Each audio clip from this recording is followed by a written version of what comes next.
Good morning,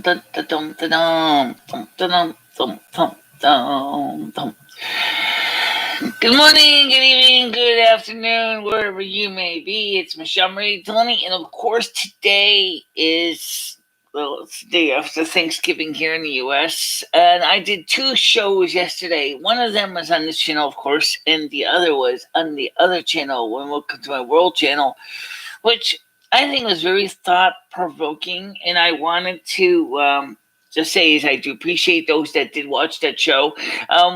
It really let me air out my dirty laundry, so to speak, my thoughts and feelings of what's been going on in the world that we live in today. Unfortunately, today's world is not safe, and we know that with about 200,000 cases of COVID-19, yeah, it's getting pretty nasty out there. Okay. However, today, Pennsylvania will be having its hearing on the election situation with the Electoral College certification of the vote.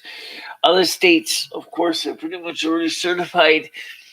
However, if it's decided that the situation is clearly seriously broken, then there may be either a redo, or it might be decided to basically, depending on the number of states that decide to redo, might just be enough to overturn things in Donald Trump's favor. All right, so that's all I can tell you right now. I haven't watched the news yet about Pennsylvania to see exactly how the hearing is going. I will be checking that out in a little bit.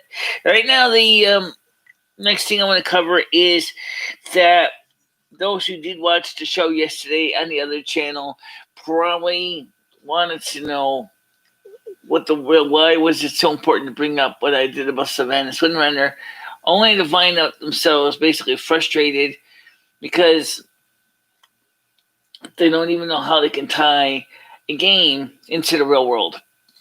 I'll try this on precise. The game is just written by men and women in the real world, and yet at the same time, the game is also has ideas and concepts that are taken from the real world that are applied to the game. After all, that's the way we think. Right? It's not too surprising. And even Saint Augustine, in his Confessions, covered that exact topic on free choice to will. So yeah, it doesn't totally surprise me. Speaking of free choice to will, the question next is, or should we go ahead and recolor the hair again?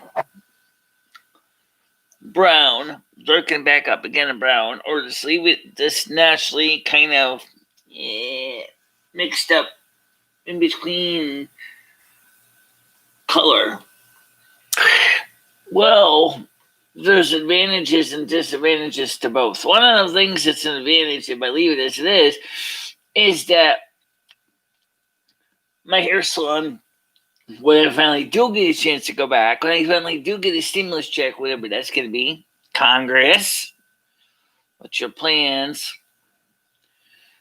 That brings up another topic, which is this. Over 120 significantly powerful economists have sent a public letter to Congress and said, look, you got to do something before all the programs expire. There is a whole ton of programs, not just the United States budget on the December 11th of the continuing resolution will expire. That certainly is a problem. But the eviction moratorium, the payroll protection programs, that's kind of money that's already been spent is there. The issue with the other programs, the unemployment boost program, all of these programs are going to be expiring on the 31st of December 2020. Once those programs go down and out, the American people are going to be seriously up shit's creek without a paddle. Okay?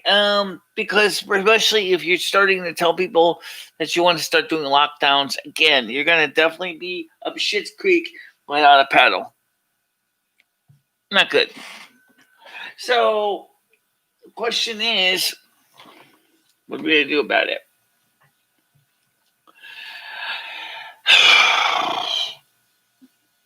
You know, I don't know. I really can't tell you what we're going to do about it. But I can tell you right now, if we don't do something about it, there are going to be a lot of homeless people living under bridges. And don't tell me that they're going to go to the homeless shelters, because there's a shortage of beds in a homeless shelter right now, because the number of cases of homelessness has risen so much in this country. Okay? It has risen so much. Just like the COVID-19 issue, the homeless population is a can we have been kicking down the road. There's no vaccine for homelessness. However, the two together does not make a tasty combination. You got people who are basically living under bridges, who basically could easily get COVID-19 from the next homeless camp down the road that maybe they're friends with, because they can't afford to go to hospital to get serviced. And that's not going to help anything. However, we do have some good news. So remember, please note, we do get good news once in a while in the news too. We just have to dig it a little further. The number of flu cases in the United States is at an all-time low. Why? Because of social distancing, because of the amount of people that are wearing masks, the people who are hand washing, the people that are being extra careful not to spread germs and bacteria to the other person, has pretty much stifled the flu, which is good. Okay, but that's very good, because right now you don't need COVID-19 and the flu at the same time in the person. That would be a double whammy. That'd be like double murder. To have you guys severe flu and severe COVID-19. I'm sorry, but I don't think a lot of people could really easily recover from a double whammy of both. So take it with a good sign. At least people have been exercising due diligence, have actually been staying away from easily giving each other the flu. Well, that's a great thing at this time. You know, nobody wants to get the flu. I sure wouldn't. Would you? No. So what next? What else is the next thing in our future? Well, for one thing, we have our show tonight, 7:00. Right. We also gonna have a show tomorrow. I mean, for Saturday's show at 7:00 as well. And people are probably very thankful for the fact is that, yes, you know, Michelle, has been taking the time out of her day to do these shows, because and then she's been showing us her inner heart, her inner spirit. And there's nothing wrong with that. People should be, be thankful that people do this. Also, please don't forget to put a like in the like jar. It does help with the YouTube algorithm. It turns out that the YouTube algorithm is dependent on your likes to promote a channel. Okay, so please keep that in mind. YouTube algorithm is what drives growth. As the same people who put in a like in the like jar tells the YouTube algorithm to give that channel, that content, a little extra promotion. Okay. Now, if the content you're watching is really, really terrible, I mean really bad content, well, that just kind of naturally ends up basically at the bottom, and just naturally, just with gravity, just settles down there. But if you do like a content and you seriously do like the presentation and material, and you put a like, it helps make the material a little less dense, and it tends to help it bubble up in the YouTube algorithm to be seen by more people. So that's something that has been proven time in and time again, especially with the new changes to the YouTube algorithm, that if you do like a content, please do put a like in the like jar. It will help get that content more out to more people. Okay. Now, the other thing is, I don't really see a lot of people on right now because a lot of people are probably going to be still celebrating Thanksgiving with their family for a second day. In some cases, it is not uncommon to see a celebration with family of one, especially a married family, a married couple. They'll spend Thanksgiving with one relative on one day, and then they'll spend Thanksgiving with another relative the next day. It is actually a very common strategy in the United States to do that. So if you are one of those people, this is your second Thanksgiving. Happy Thanksgiving too. Okay? It's kind of like the movie Groundhog Day. Groundhog Day, the movie, of course, was a basically idea that the guy, until he basically can't acknowledge what's going on, has to keep repeating the same day over and over again. Okay, so maybe hopefully won't be as bad as Groundhog Day, but you know, throw it today. If it's your relatives you like, you're not gonna have a problem, right? It's okay. I digress. I really don't know absolutely the story of Groundhog Day in the movie, but I know enough of it to realize that the day would keep repeating until something was affirmed, and that's when Groundhog Day would move on and when they would get out of the loop after they learned something. So, yes, are we going to be playing World of Warcraft today? Yes, we are. Are we going to play, do more dungeons? Yeah. I have plans to do that today too. Right now, I'm trying to sell some stuff on the auction house so I can actually make the money needed to upgrade my garrison to level 3. So that's taking a while. Plus, I upgraded my dungeon level to Mythic Plus. So it made doing the Arrow Dune dungeon a bit more of a challenge. I played it this morning. That's why I didn't get to sleep right away, because I was playing World of Warcraft. And I was in the Arrow Dune dungeon. I did it twice. And in Mythic Plus, it seemed to be a lot more harder to get around the monsters. I got around them. It still took a little more of a challenge, because last time I did them at a normal level, I basically breezed through it. I didn't even have a problem.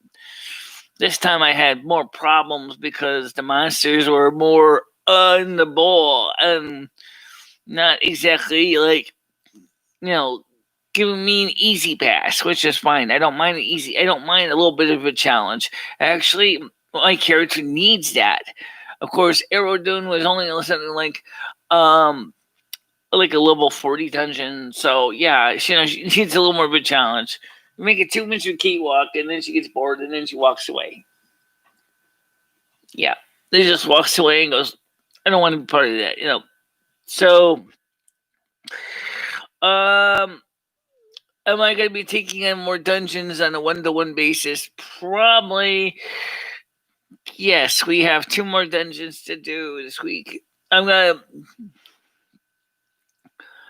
I might basically let Dungeon Finder just throw me into a random dungeon to see how I do, and or I might just go into on Draenor. I might just go grab a dungeon, just randomly swing into one, fly into one, and just do it, and then just get done with it. Because I really kind of need to level up my characters financially, because they need the higher levels. Right? So, what you? What have you all been doing? Might as well ask you that question. I told you what I've been doing. What about you? What have you been doing? Besides the expected Thanksgiving dinner, pumpkin pie, cranberry sauce,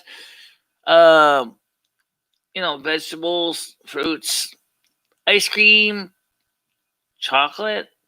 What have you been doing? during these holidays. Oh, by the way, I did get my newest home phone bill. It's $101.37. Let me put that in the computer real quick here, because I didn't get it in there yet. Okay, so it's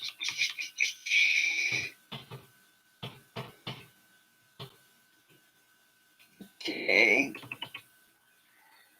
Change word 1017.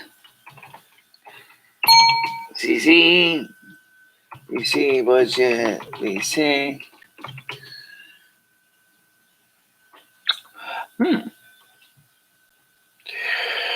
Well, I'm gonna say with a reasonable expectation of the net profit of 131.04 is not bad. It's not stellar. But obviously, if the rent was still $700 a month, that would have been $231.04. So, oh well. What are you gonna do? Right? The point is that the budget is done. So that's good. So anyway, yeah. So the home phone bill, that's part of the internet package that you're watching me on, was $101.37 for this month. I pay the bills at the beginning of the month. It's done automatically. I actually have it all set up to automatically pay the bills on payday, which is on the 3rd of the month for me. What is that? 3rd of the month. Okay, let me pull up the calendar.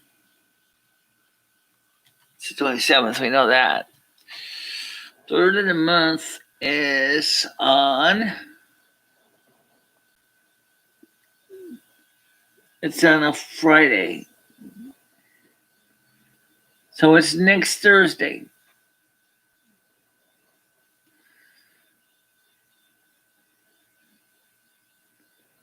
Next Thursday. All right, so I know I see I have a duplicate calendar day. Well, wait. So, and it's not on the weekend, so we have to survive this week, 27th, 28th, 29th, 30th. December 1st is on a Tuesday. Food stamps come in Tuesday. So, that's pretty good to know. I mean, it's... Yeah. So what about you? What have you done for Thanksgiving weekend? How are your family? How did you deal with the COVID-19 issues in your areas? How did you deal with the fact is in some areas lockdowns are almost draconian, particularly in democratically controlled cities that are pushing people to the edge of sanity. They have actually made it very difficult for some people to travel, to see family. There are policies in place in some areas that were saying that they could go ahead and do spot checks at your home, uninvited party crashers. Yeah. Not a good thing. I don't know why. And I don't think the solution that they're doing makes any sense either. And what I mean by that is, look, it's not just the United States. It's got the COVID increases. It's also Europe. Part of it is the weather is cooling down, and people are now staying inside more, and they're all kind of staying, huddling up in warmth. So yeah, it's, just naturally a germ petri dish, just waiting for the right circumstances to grow, and they'll incubate and become this big problem. And you can't do that much because human beings are naturally social. We are going to want to, at least in part, to socialize. So you can't go and say to somebody, "Oh, you're gonna have to sit in the house and be locked down forever." No, I don't think so. That's why I think that a lot of the protesting is going on, and maybe that's part of the reason it's going on, is that the people of the world are sick of it. They're sick of being locked into a place that they can't be with their friends, their family. They're sick of being told what they can and cannot do. And this is a global problem. This is not just a single issue in the United States only. People want to be able to live their lives in a normal way. But this whole COVID-19 thing has seriously put a big, serious kaboosh in all the plans. And the democratically run cities are trying to use fines as a way as a cash grab on people's misfortune. That kind of sucks. Think about it. They're charging fines that they are, not to mandate change so much, but as a cash grab. They're doing a cash grab because they don't have enough money coming in from taxes because the sales are down on the city level, the state level. So they're trying to do a cash grab by charging fines and penalties, and maybe force people to change. It's kind of like with cigarette taxes, excise taxes, right? You say, okay, gee, we want people to stop smoking, so we're going to charge this huge tax revenue. It's a tax, right? It's a tax. And so they charge this huge tax. And then the state complains and whines, and they go, but no one's smoking anymore now. How are we supposed to make pot? How are we supposed to make revenue? You charge excise tax. You figure it out, asshole. It was your decision to charge 50 cents, 50% or whatever you want to charge in your cigarette tax, right? Same thing with the road tax. People, if they can avoid paying for gasoline, which just helps pay for the roads, they're going to avoid paying for gasoline. And when they do that, then the states go, now we don't have the money to pay for the roads because less people are driving. Well, COVID-19 is making people drive less anyway, which is good because the price of gasoline went to the floor. It's bad because the refineries didn't have enough work.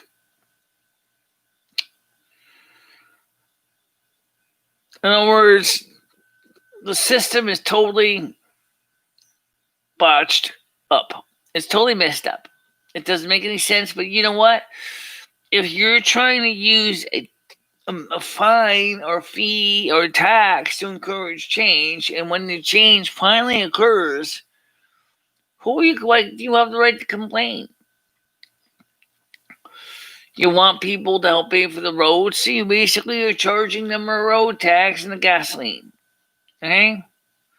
People don't want to pay taxes by nature. We don't want to pay taxes. You want people to quit smoking cigarettes, so you start charging huge excise taxes on cigarettes. People stop smoking. All of a sudden, do you realize that your tax revenue is gone? You mean you didn't think of that? You thought cigarette taxes were going to be a regular standard thing for the future? See, that's what I'm talking about. When the system, they're not thinking about the realities of what they're doing.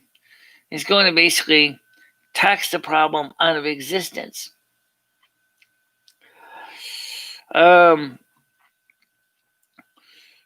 So I guess somebody would say, well, what about something like an internet tax? That's just been thrown around for a couple times. What would be the reason for the internet tax? They would pay infrastructure tax on the internet. They would pay for the federal charges for maintaining the wiring and the surcharges and everything else. So increasing, for example, taxes on the internet, are you thinking that it's going to force more people to go back to mom and pop shops? Right now, it's the online businesses that are doing the best, because those businesses are the ones that are making the most amount of sales. The brick and mortar stores cannot compete, because the brick and mortar stores, especially in areas with shutdowns, is so strong and closed down a lot of the commerce, cannot make any sales at all because of policies. And also, don't forget, brick and mortar store has a lot of overhead, doesn't it? You got to pay for employees. You got to pay for the rent, or even if you own a building, you still got to pay taxes. You still got to pay utility costs such as gas, electric, phones. That adds up a lot. So obviously, this year has already been proven so far is that Black Friday, which is today, by the way, retailers are seeing very strong sales in e-commerce versus the brick and mortar shops. So, yeah, your whole world is changed. The whole way you do things has changed. Because we just have to adjust to those changes. Sure, we want things to go back to normal.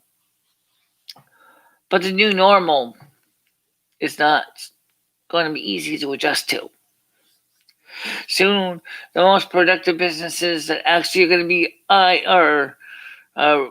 and even they are being affected, is the grocery store. The grocery store and the gas station, and maybe some restaurants. But the sad truth is,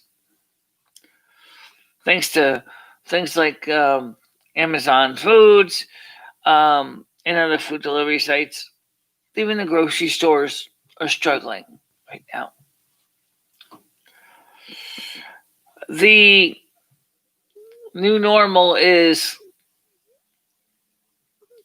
not going to be the same as it was.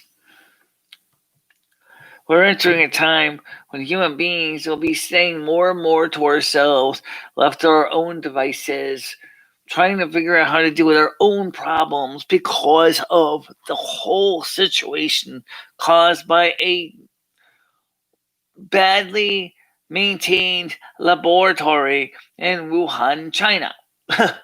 Has totally decimated the existing economy of the world, not just the United States. We live in a world that's interconnected. There used to be something called mutual and assured economic destruction, or MEAD. Now, MEAD is not the same as mutual assured destruction, which are usually MAD, which usually just refer to the military complex and the missile defense system. But the economic destruction is caused by something very simpler. One rogue country does something that messes up the entire economy of the world itself around you. It's like a big giant game of Jenga. All the pieces of wood, all the parts of the system have become unstable, fell over like a deck of cards. All because of that one part of the system.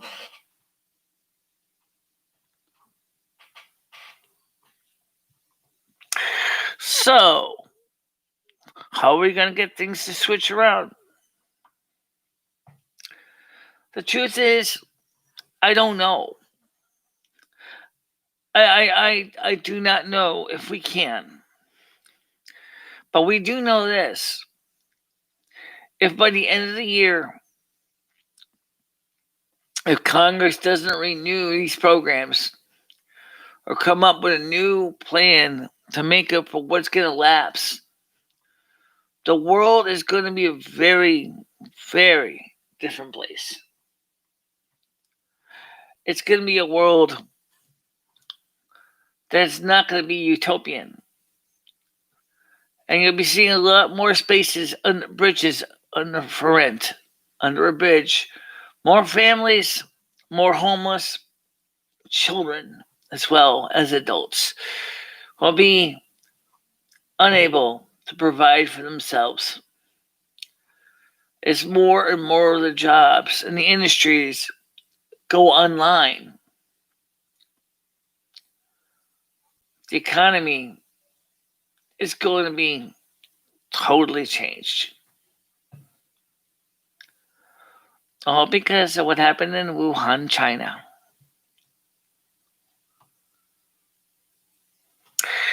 But the government needs to do two things, or two major deadlines that they have to deal with in December. December 11th, the continuing resolution expires, and the government has to come up with a new budget, or they're going to have a partial shutdown. And the programs that expire on December 31st must be a program in place or renewed before they expire. Or, as I said, the economy is going to go bye-bye. But honestly, even if we could change those things, even if we can get these programs restored in time, the problem is the system is so broken and so fraught with errors that I don't even know if we can get Congress and the Senate to come up with a bill in time. If you are a person who likes to play the horses or the dogs or slots, or especially the tables, like poker or whatever, you know damn well that you look at the odds, you look at the numbers, you look at the long-term trends. And right now, what I'm seeing is, that the House, given the cards I hold in my hand as an American, it's only two of a kind, guys. They're not even a two pair.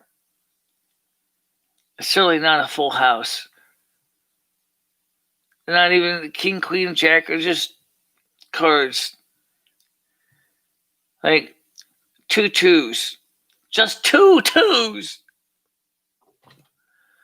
All it takes is the house to come up with an ace or a royal flush,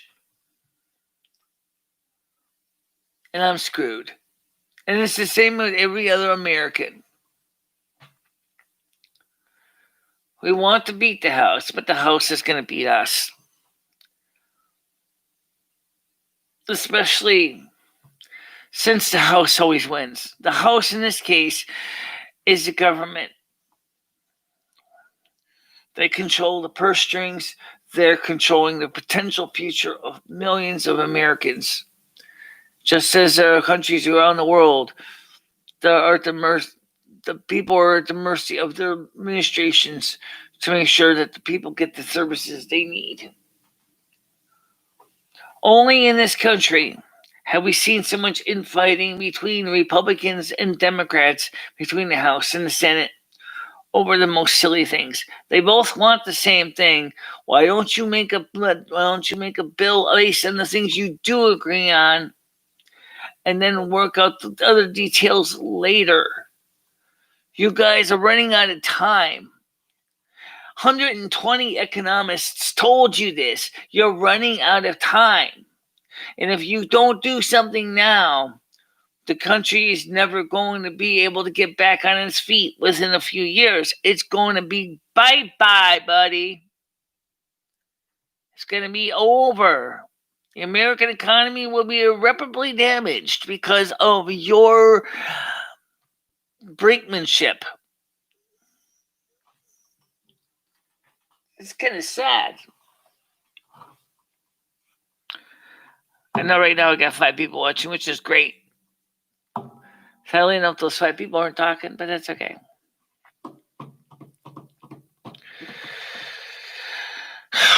So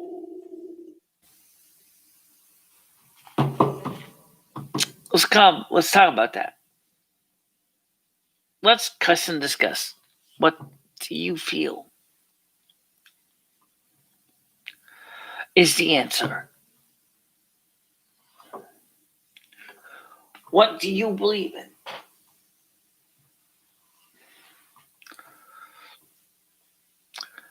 Can the world survive this economically? Can the economy survive this?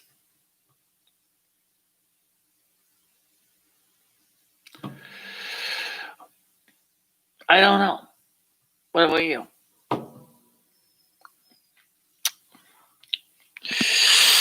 Well, guys, I'd say it's something to think about. And if I find out more about the hearing in the case of the Pennsylvania about the Electoral College certification, I will share it with you, the information of what is being decided upon by the state of Pennsylvania. And also we have a similar issue in Georgia and in Nevada. Yes, folks, there is seriously a lot of wrong that was done. And when they lift the cover of the cesspit, it's going to stink pretty bad. It's going to smell nasty. It's going to smell as bad as a grease trap. Anybody who ever worked in a restaurant and had to deal with a grease trap knows what I'm talking about. But it will just prove right there and then that something seriously was wrong. All right, guys. Do me a favor. See you guys soon. Share these videos with your friends and family. We will be on at 7 o'clock tonight. We will be playing some World of Warcraft on the other channel, and I'd say, I don't know, maybe about half an hour to an hour, 2 hours from now, depending on how I feel. So, we will see each other later. Stay out of trouble, and you have a nice day. Bye-bye, guys.